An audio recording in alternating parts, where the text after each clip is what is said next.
Okay, believe it or not, this is take 6 of this, but I'm surprised by how much I stutter. Anyway, hi Wallace, it's good to talk to you again. It's been a while and I apologize for how late this video is coming to you, but I did enjoy your last vlog where you talked about Frank Lloyd Wright, and I personally was not aware of his influence on Chicago and architecture in particular, so thanks for sharing the UNESCO link. In response to your question about roommate setup, I think we're on the same page. I really appreciate having a private space that is just me. In this case, it is a place where I can kind of settle down in a quiet place that I know will always be quiet and conducive to getting some work done. So I think we're more or less on the same page with respect to that. Now, when you started your vlog, you brought up a nice quote from Marcus Aurelius, I guess one of the earlier chapters where he's kind of giving his thanks. So I've been reading the book on relativity that you gave me, written by Einstein, written for someone who, quote, was not conversant with the mathematical apparatus of theoretical physics, if I'm recalling that description correctly. And I got to give him credit for really simplifying his description.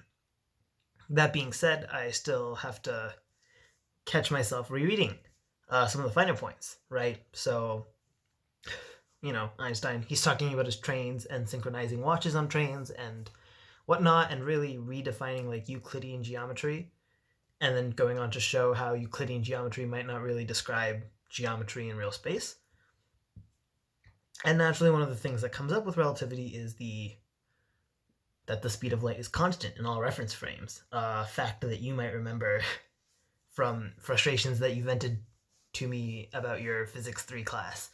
But I was reading the book and I was like, yes, the constant speed of light in all reference frames is like obvious. This is a very simple example. And then I realized I was grossly misreading what Einstein was trying to say. I don't want to go too deep into that misreading. It was more me mixing up semantics, but I guess what I'm trying to say is that the man condensed a lot of really interesting ideas into a very short volume, so thank you for that book. Now, while I've been here, not getting videos to you on time, the hobbies that I've engaged myself in outside of reading are playing the piano, working out occasionally, and trying to study a little bit of Japanese.